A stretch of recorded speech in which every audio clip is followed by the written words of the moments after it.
Bismillahirrahmanirrahim. Alhamdulillahi Rabbil Alamin. Wassalatu wassalamu ala asyrafil anbiya'i wal mursalin. Nabiyina Muhammadin wa ala alihi wa sahbihi ajma'in. Assalamualaikum warahmatullahi wabarakatuh. Sa anong page na ba tayo?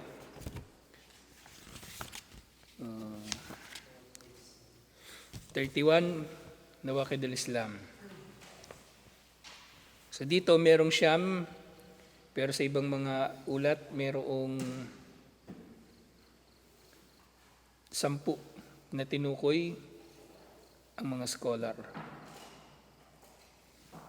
So ngayon inshallah daanan natin ito ng isa-isa. So yung una nga na tinukoy dito ay shirk.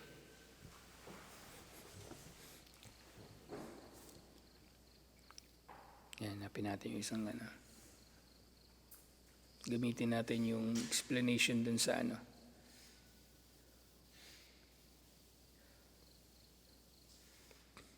Okay. So yung shirk, so natalaki na natin ito dati pa din sa sa Aqidah, pero magandang ma-review palagi, inshallah. So ang shirk, yun yung number 1. So ang kahulugan ng shirk, logatan, ang literal na kahulugan nito, huwa bima'na al-ishraku wal muqarana. Ishraq, ibig sabihin, yung kumbaga pagsali, at muqarana, paghahambing o paghahalintulad na ginagawa ng tao na may kasama si Allah na Diyos na iba pa liban sa Kanya, yun yung ishraq, at muqarana, itinuturing ng tao ang iba liban pa kay Allah na katulad niya. Katulad niya sa iba-ibang dahilan. Maring inihahalintulad sa Kanya sa kapangyarihan, sa Kanyang mga gawain, o sa pagiging Diyos, at iba pang mga bagay na katulad nito. At syar'an, sa Islam, ang literal na kahulugan nito, ang technical na kahulugan nito, taswiyatu ghayrillahi, taswiyatu ghayrillahi billah. Taswiya, sabihin pagpapantay. Ang tao ay nakakapag-shirk kapag ipinapantay niya kay Allah ang iba paliban kay Allah. Pinagawa niyang kapantay saan? Sa pagkapanginoon, sa pagka-Diyos, at sa kanyang mga pangalan at mga katangian. Kaya ngayong tauhid, hinati ito sa 3 bahagi para mas madali itong maunawaan ng mga tao. Sinasabi ng mga ligaw na sekta na bid'a daw ang pagkaka-formulate ng tauhid. So hindi ito bid'a. Panahon pa ni Propeta Muhammad sallallahu alaihi wasallam, itinuturo na mga aral na ito. Pero nga lang, ngayon lang ito, kumbaga sa panahon na ng mga scholar, binigyan ng ganitong formulation para mas madaling maunawaan ng tao. Na magandang explanation dito, kung may tauhid pala, bakit nung panahon ni Propeta Muhammad sallallahu alaihi wasallam, bakit walang hadith? Bakit walang hadith na tumukoy na 3 uri ng tauhid? Kasi may mga tao na tumatanggi. Halimbawa sa ilan sa mga asma was sifat ni Allah. Ang dahilan kung bakit hindi hinati ni Propeta Muhammad sallallahu alaihi wasallam sa 3 uri ang tauhid nung panahon niya, kasi matatalino yung mga sahaba. E ngayon, bobo yung mga tao ngayon eh. Kaya hinati ito sa 3 para mas maunawaan. Kumbaga, ibig sabihin bobo, yung mga naglitawan na ng mga ligaw na sekta na binibigyan nila ng ibang interpretasyon ang tauhid o ang iba pang mga katuruan sa Islam. Walang pangailangan na hatiin ni Propeta Muhammad sallallahu alaihi wasallam ang conceptualization ng tauhid. Kasi matatalino yung mga sahaba, marurunong. Pero ngayon dumami na yung mga bobong Muslim, kaya ito mas ginawa siyang simple. Yun ang dahilan. Kaya walang sino man ang pwedeng magdudunong-dunungan, sasabihin niya na bid'ah ang pagkaka-formulate sa tauhid. Kapag nakita kayo ng ganyang tao, iwasan nyo na. Kasi gago yun. Baga, ano yun, malamang sa malamang, mas malamang sa hindi. Yun ay naniniwala sa mga ligaw na katuruan. Walang masama sa pagkaka-formulate ng tauhid. Hindi lang ito. Yung mga konsepto na na-formulate ng ating mga scholar. Yung mga syurut, halimbawa, wala namang sinabi direkta sa hadith na ang syurut ng la ilaha illallah ay ilan? Ilan ang syurut ng la ilaha illallah? Di ba 8? Hula. Hulaan dito, sino pinakamalapit na hula eh. 7. O yung syurut ng Muhammad Rasulullah, ilan? 4. Syurut ng imanu billah, 4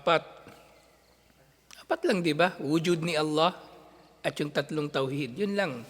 So lahat ng ito ay, kumbaga, binuo ng mga scholar para mas maunawaan ng mga tao yung mga nilalaman ng mga aral ng mga paniniwala na ito. Okay? Hindi ito bago. Kumbaga, hindi ito... Sila nga may 6 points eh. Yung mga tablig, di ba? May 6 points, may ganun. Hindi ito kakaiba. Okay. Sa mga uri ng shirk, inshallah, so ito yung gagamitin natin yung Tauhidul Muyassar. Shirkun akbar tsaka shirkun asgar. Dalawa lang. Malaking shirk at maliit na shirk. Yung shirkun khafi, actually, andito na siya napapaloob sa saan? Yung shirkun khafi? Sa asgar. Sa malaking shirk, ito na nga yung shirk na pagsamba sa iba paliban kay Allah. At yung maliliit na shirk, actually hindi lang ito yung riya. Sa napapaloob din sa maliit na shirk yung paniniwala sa mga pamahiin, paniniwala sa mga pangitain, panunumpa sa iba paliban kay Allah, o iba pang pananalita na nagkakaroon ng taswiya o ginagawang kapantay ni Allah ang tao. Kahit sa pananalita lang, kahit sa meaning lang nito, na maaring hindi mo intensyon. Okay? Hindi mo intensyon, pero sa connotation or denotation ng salita, sa apparent o kaya maaring implied na meaning ng salita ay nagkakaroon ng shirk. Halimbawa, sasabihin ng tao, kundi lamang sa'yo, namatay na ako. Diba? Sobrang pasasalamat niya dun sa nagligtas sa kanya. Yun ay shirk. So, ano na ito? Isang tabi muna natin kung sinadya ba niya yun o hindi. O kumbaga, yung katulad ng diba, yung nawala yung camel niya. Sa sobrang saya niya, nasabi niya si Allah alipin niya. Pero ang hinahatulan dito, yung kahulugan ng salita, kaya ito'y pinagbabawal. Isang tabi muna natin kung sinasadya pa niya yun o hindi. Kasi maaring mangyari kasi sa mga gawain ng mga Muslim. Kaya dapat maingat ang mga Muslim sa kanilang sinasabi o ginagawa. Maaring ito ay gagayahin ng iba. Okay? Kasi nakita ng iba, ganito, sabihin nila, ay, Muslim pala, ganyan. O pag nakita ka ng ibang Muslim, ay, pwede pala yan. So, nagiging maingat tayo sa mga pananalita at gawa. Sa shirkun akbar, huwa kullu shirkin at lakahus syari. Ito ang lahat ng shirk na tinukoy sa Islam. Wa kana mutadamminan likurujil insanu an dinihi. Ang shirkun akbar kapag nagawa ng tao, ang gumagawa nito ay lumalabas sa Islam o may tuturing ng lumabas o umalis sa Islam. Hindi siya Muslim. Pero siyempre, katulad kung paano natin sinimulan yung pag-aaral doon sa Nawaqidul Islam, inaalam natin ang mga ito upang magkaroon tayo ng aral tungkol dito, malaman natin ito, maiwasan, hindi para maghatol. Hindi para maghatol. Kung meron mang gagawin ng Muslim, na meron siya makikitang Muslim na nakikipasko o sumasamba sa ribulto, sumasamba sa mga nakalibing, ang marapat sa kanya ay ang mangaral unang-una at magpayo kasi obligasyon niya ng lahat. At kung mayroong pamahalaang Muslim, sila na yung magpapatupad ng parusa kung may kakayanan sila na magparusa sa tao na ito. Muslim na gumagawa ng shirk. Kumbaga nakikilalang Muslim pero gumagawa ng shirk. Sila na ang magpapataw ng kung anumang parusa ang pwede nilang maipataw, inshallah. Shirkun asgar sa kabilang dako, huwa kullu amalin qawli aw fi'li thabita syar'an itlaqu ism shirk aw al-kufru alayh. Ito ang lahat ng mga gawain o pananalita na napagtibay sa Islam, lahat-lahat, na tinukoy bilang shirk at tinukoy bilang kufur. Okay? Pero, ang number one nila na pinagkaiba, maaring hindi ito magiging dahilan na ang gumagawa nito ay lumalabas sa Islam. Wa ulima min dalalati syar'i adama khuruji sahibuhu minad din. So tinawag itong shirk, tinawag itong kufur, pero tinukoy sa mga batayan na hindi naman ito nagiging dahilan upang ang gumagawa nito ay lumabas sa Islam o may turing ng nagmurtad o tumalikod sa Islam. So mayroong apat na pangunahing pagkakaiba, ang syirkun akbar at syirkun asgar. At yun na nga yung una. Ang syirkun akbar, yukhriju minal millah, nagpapalabas sa tao mula sa kanyang relihiyon. At ang syirkun asgar, la yukhriju minal millah. Hindi ito nagpapaalis sa tao mula sa relihiyon. Pangalawang pinagkaiba, ang gumagawa ng syirkun akbar at kinamatayan niya ang syirkun akbar, namatay siya na nagsishirk, hindi siya nakapagtauba. Yakhludu sahibuhu finnari o yukhlidu sahibahu finnari. Magiging dahilan ng syirkun akbar na mananatili sa impyerno ang gumagawa nito habang panahon. Whereas, yung gumagawa ng syirkun asgar, la yukhlidu sahibahu fiha indakalaha. Hindi ito magiging dahilan na ang gumagawa nito ay mananatili sa impyerno habang panahon kung sakali man na siya ay papasok sa impyerno. Kasi maaring may makasalanan na Muslim o nakagawa ng syirkun asgar, pero hindi naman siya sumamba talaga sa iba paliban kay Allah. Bawa, yung Muslim na mapagpakitang tao, Muslim na vlogger, papasok sa impyerno kasi yung mga pinaggagawa niya para lang purihin siya ng mga tao. Maaring mananatili siya doon, 1,000,000 taon halimbawa. Pero pagkatapos noon na mapagbayaran niya yung mga kasalanan niya, maaring kukunin na siya ni Allah mula sa impyerno at papasukin sa paraiso. Alhamdulillah. Kasi isang kasalanan lang naman talaga yung walang kapatawaran. Yung shirk na syirkun asgar. Diba yung aya? Inna Allah la yaghfiru an yushraka bihi wa yaghfiru ma duna dhalika liman yasha. Tunay na si Allah ay hindi nagpapatawad sa kasalanan na siya ay pagtatambalan, ngunit mapapatawad niyang iba pang kasalanan liban dito na gugustuhin niyang patawarin. na ang shirk na tinutukoy dito yung pagtatambal, yung shirkun akbar. Yung shirkun akbar. Pero siyempre, ang shirkun asgar ay hindi rin maaring maliitin sa usapin na ito. Dahil maaring ang riya ay nasa antas na ng nifak, ng pagpapakitang ang pagpapakitang tao niya, ang ugat pala nito ay hindi lang shirkun asgar, bagkus ay nifak, pagiging munafik, pagpapanggap na Muslim. At ang nifak, kufur. Ang nifak ay kufur. Kufrun akbar, malaking kufur.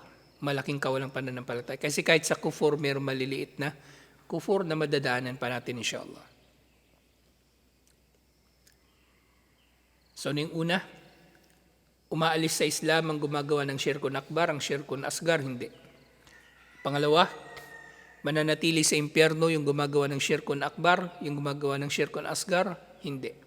Kung sakali man nakamamatayan nila ang mga shirk na ito. Pero nga, kung sila ay nakapagbalik loob na kay Allah, wala nang paparusahan sa kanila na kasalanan, inshallah.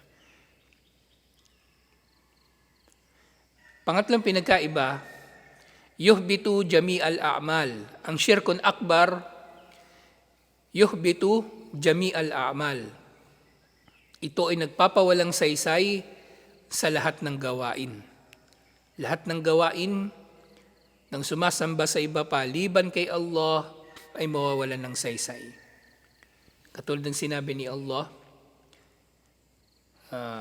walau asyraku lahabita anhum ma kanu ya'malun. Kung sila ay magtatambal kay Allah, ay mawawalan ng saysay ang kanilang mga ginagawa. Mawawalan ng saysay ang kanilang mga ginagawa. Lahat-lahat. Lahat ng kabutihan na ginawa nila ay mawawalan ng saysay. Na sa mas specific na kahulugan nito, mawawalan ng saysay sa kabilang buhay. Mawawalan ng saysay sa kabilang buhay, ibig sabihin, hindi mabibigyan ng gantimpala. Pero, maaaring mangyari na yung kuffar na gumagawa ng mabuti, kasi may kuffar naman na mabuti, may kuffar naman na mabait. Minsan nga, mas mabait pa yung yung kuffar kaysa Muslim eh. May mga Muslim, mandurugas, pero may kuffar na matapat. May kuffar na mabuting kapitbahay. May kuffar na tumutulong sa kapwa, hindi nanlalamang, pero may Muslim na kabaligtaran. So yung mga kuffar na yun nga, makukuha nilang gantimpala nila dito sa mundo. Ibibigay ni Allah sa kanila ang gusto nilang kapalit ng kanilang kabutihan. Okay? Yun nga sa aya, wa may yurid. Sino man ang naghahangad ng gantimpala ng mundo, ay bibigay namin ito sa kanya. Siyempre yung hadith, innamal a'malu binniyat wa innamal likulli imri'in ma nawa. Ang mga gawain ay hatulan lamang sa pamagitan ng intensyon at makakamit ng bawat isa ang anuman kanyang nilayon. Sim kuffar, since wala silang konsepto ng ikhlas, makukuha nila talaga yung ginusto nila sa paggawa ng mabuti. Pupurihin sila ng mga tao, bibigyan sila ng award, yayaman sila, magtatagumpay ang kanilang negosyo. Kasi matulungin sila, tatangkilikin sila ng mga tao. Makukuha nila lahat ng bagay na yon. Pero sa kabilang buhay, wala silang mapapala na anuman. Wala na silang mapapala na anuman. Pero yung shirkun asgar, sige, kung yung sumasamba sa rebulto, halimbawa sumasamba kay Jesus, kay Maria, sa mga santo, sa mga anghel, mawalan ng saysay yung kanilang mga gawain lahat-lahat. Yung gumagawa ng shirkun asgar, halimbawa yung gumagawa ng riya, pagpapakitang tao, la yuhbitu jami'al a'mal. Ang shirk na ito ay hindi magiging dahilan na mawalan ng saysay ang kanilang mga gawain. May saysay pa rin. Pero, mawawalan ng saysay ang anumang gawain na may shirkun asgar. Naintindihan niyo yung pinagkaiba? Naintindihan niyo? Ikaw, malinaw? Yung shirkun akbar lahat. Yung shirkun asgar, kung ano lang ang may shirkun asgar, yun ang hindi tatanggapin. Pero yung ibang gawain niya na walang shirkun asgar, tatanggapin. Okay? Yung fajr niya, ginawa niya para kay Allah, tanggap yun, inshallah. Pero yung duhor, doon siya nagpakitang tao, hindi tanggap yung duhor niya. Asar, ganun na naman siya, nagsala siya may ikhlas, tanggap. Maghrib, nagriya na naman siya, hindi tanggap. So ganun yun. Wa inna ma yuhbitu riya'u al-amal alladhi khalatahu faqat. Halimbawa rito, ang hindi tatanggapin sa mga gawain na may riya ay yung gawain lang na nahalo rito ang riya. Pero kung walang riya, tanggap ng kumpleto, inshallah. Tanggap ng kumpleto, inshallah. Hindi lahat. Pero yung kufar, halimbawa may example natin ulit dun sa yung shirk. Yung shirkun akbar. Halimbawa may Muslim. As in Muslim talaga, pinanganak sa pamilyang Muslim. Galing sa tribong Muslim, Maranao, Maguindanao, Tausug. Nanay niya si Fatima, tatay niya si Ali. Muslim. Pero,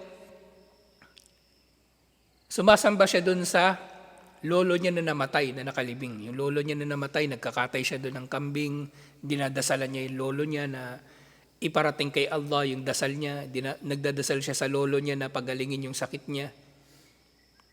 Yun ay shirkun akbar. Lahat ng sala niya hindi tanggap. Lahat ng sala niya hindi tanggap, lahat ng sadaka niya hindi tanggap, hajj, umrah, jihad, lahat hindi tanggap. Kung halimbawa meron siyang kapatid, hindi naniniwala doon sa pinaniniwalaan niya. Yung kapatid niya hindi sumasamba sa rebulto o hindi sumasamba doon sa lolo nila. Yung kapatid niya hindi sumasamba doon sa lolo nila. Pero minsan nakakapagsala ng may riya o pagpapakitang tao, yun lang ang hindi matatanggap doon sa kapatid niya. Pero yung sala na may ikhlas, tanggap, inshallah. Tanggap. Pero yung isang kapatid na sumasamba doon sa lolo nila, walang tatanggapin sa kanya na anuman. Pang-apat, yubihud dama wal mal. Nagiging halal ang kanyang buhay at yaman. Ang ibig sabihin dito muli sa konteksto ng parusang kamatayan. Halimbawa merong magmumurtad o tatalikod sa Islam na kukuha ng iba pang relihiyon kasi may dalawang klase ng murtad. Murtad na yumakap sa ibang relihiyon o murtad na talagang, kumbaga hindi naman siya yumakap sa ibang relihiyon, kinikilala pa nga niya minsan, kinikilala pa rin niya ang sarili niya minsan bilang Muslim, pero gumagawa siya ng mga gawain na nagiging dahilan para siya may turing na kafir, hindi nagsasala halimbawa, murtad pa rin yun. Pero nga, maaring magkaroon ng hatol sa kanya o ipapataw na parusang kamatayan na ibig sabihin ng pagiging halal ng kanyang dugo. At ibahatul mal, magiging mubah ang kanyang yaman, ibig sabihin, maaari siyang, kumbaga, yung kanyang, sa konteksto rin kasi ito ng na yung yaman niya ay pwedeng kamkamin ng mga Muslim sa digmaan o sa labanan. Makikipaglaban sa mga Muslim, itong murtad na ito.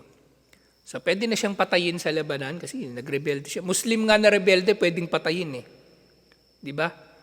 Yung mga ISIS, yung mga terorista, halimbawa sasalakay sila sa mga Muslim, pwede rin silang girahin ng mga Muslim kasi pumapatay sila ng Muslim. Lalo naman itong nagmurtad talaga. Kasi tinutukoy dito sa konteksto ng parusang kamatayan o digmaan na kapag napatay sila, maaring kamkamin ng kanilang yaman. Maaring kamkamin ng mga Muslim, lalong-lalo na ng Estado, kumbaga isisequester. Masisequester ng Estado ang kanyang yaman para pakinabangan ng mga Muslim. Okay? Dahil sa kanyang pagtalikod sa Islam. Yun ang gumagawa ng shirkun akbar. Pero yung gumagawa ng syirkun asgar lang, la yubihuhuma, hindi ito maaring maging dahilan kahit kailan na mapapatawan ng parusang kamatayan o didigmain ang gumagawa ng syirkun asgar. Siting apat na pangunahin na pinagkaiba. Unang pinagkaiba, yung pagpasok sa impyerno, mananatili sa impyerno habang panahon ng gumagawa ng syirkun akbar. Syirkun asgar, hindi. Kapag nadalisay na siya mula rito, papasok din siya sa paraiso, inshallah. Pangalawang pinagkaiba, pangalawa pala yun. Yung una, yung paglabas sa Islam. Diba? Gumagawa ng syirkun akbar, lalabas sa Islam. Yung hindi, syirkun akbar yung ginagawa niya, syirkun asgar lang. Hindi siya lumalabas sa Islam. So number 3, mawawala ng saysay ang lahat ng gawain ng gumagawa ng syirkun akbar. Ang gumagawa ng syirkun asgar, mawawala ng saysay, yun lang gawain na may syirkun asgar. At pangapat na pinagkaiba, nagiging halal ang buhay at yaman ng tumalikod sa Islam o kahit ng ano pala, linawin ko lang din. Kasi nag-focus tayo sa murtad. Yung kuffar at musyrikin na merong digmaan laban sa kanilang mga Muslim, so pwede rin silang digmain, okay? Pwede silang mapatay o pwedeng makamkam yung yaman nila, kumbaga kakamkamin ng mga Muslim o kumbaga kukulimbatin o kukunin ng mga Muslim. Pero yung kuffar na yon, yung mga may digmaan lang ang mga Muslim dito. Pero kung kuffar na wala namang gera ang mga Muslim laban sa kanila, hindi natin pwedeng pagnanakawan. Okay? Nililinaw natin ito kasi may mga fans club, itong mga terorista, naniniwala sila na pwede raw hold upin yung hindi Muslim, pwede pagnakawan yung tindahan ng hindi Muslim, pwede raw dayain yung hindi Muslim. Halimbawa, hindi naman Muslim yung yung binibentahan mo ng manok. Yung binili niya 1 kilo, kalahating kilo lang bibigay mo, sasabihin mo, kuffar naman. Hindi ganun. Hindi yon applicable doon. O kaya, gagawan mo ang hindi Muslim ng kawalang hiyaan, ba't ibang mga pang-aapi? Hindi pwede. Kasi yung makasido syariah, para ito sa lahat.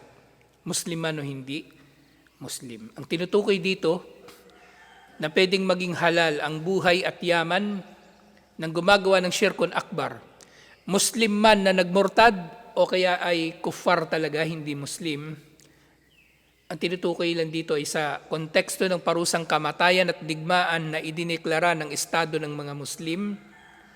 At syempre, sa konteksto na dun sa mga hindi Muslim naman talaga, para lang doon sa mga hindi Muslim na meron tayong digmaan laban sa kanila. Kasi merong iba-iba pang iba-iba pang classification ng hindi Muslim. Depende sa kanilang relasyon sa mga Muslim.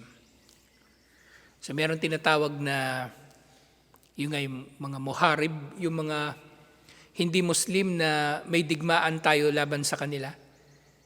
Pero syempre, ang pwede lamang pinsalain sa kanila, yung sundalo nila. Yung sibilyan, hindi pwede. Yung sibilyan, hindi pwede. Tapos merong hindi Muslim na tinatawag na dhimmi. Dhimmi, ibig sabihin, nasa ilalim ng pangangalaga ng mga Muslim. Citizen, hindi Muslim na citizen ng estado na Muslim. So dhimmi ang tawag sa kanila. Bagaman, technically, may tuturing silang second-class citizen kasi inihiwalay talaga sila sa mga Muslim, kumbaga sa kanilang mga karapatan at pagkakataon kasi mas binibigyan priority ng mga Muslim sa isang estadong Muslim. Pero hindi naman ito nangangahulugan na sila ay aapihin. Nananatiling pantay ang karapatan ng mga Muslim at hindi Muslim sa kanilang yaman, sa kanilang ari-arian, sa kanilang karangalan, sa kanilang pag-iisip, saninlahi, at iba pa na pinangangalagaan sa Islam. Tapos meron ding tinatawag na hindi Muslim na muahid. Kumbaga, merong kasunduan ng mga Muslim sa kanila na walang digmaan laban sa kanila. So ngayon din hindi ito hindi applicable sa kanila na didigmain sila o papatayin sila o ano paman. Kakamkami na kanilang yaman, hindi. Itong tinukoy dito na pinagkaiba na Shirkun Akbar at Shirkun Asgar sa pagiging halal ng dugo at yaman nila ay applicable ito sa konteksto lamang ng digmaan o ng pagpapataw ng parusang kamatayan, inshallah. So nilinaw lang natin ito nang sa gayon hindi ito kukunin ng mga tao sa maling konteksto na gagawing justification sa kanilang kasamaan. Alhamdulillah. So dito natin puputulin ito. So next week, linawin natin naman yung mga uri ng Shirkun Akbar at uri ng Shirkun Asgar, inshallah. Dadaanin lang natin ito ng maikli kasi matatalakay pa natin talaga ito sa akida. Pero dinaanan na natin ito ngayon kasi nga ngayon, doon sa lecture natin ng Maghrib, uubusin natin yung Kitabus Salah. Okay? So matagal-tagal pa bago tayo makabalik ng akida. Pero ayusin natin itong akida dito sa subject na ito na lang, inshallah. So tutuloy natin ito next week. Assalamualaikum warahmatullahi wabarakatuh.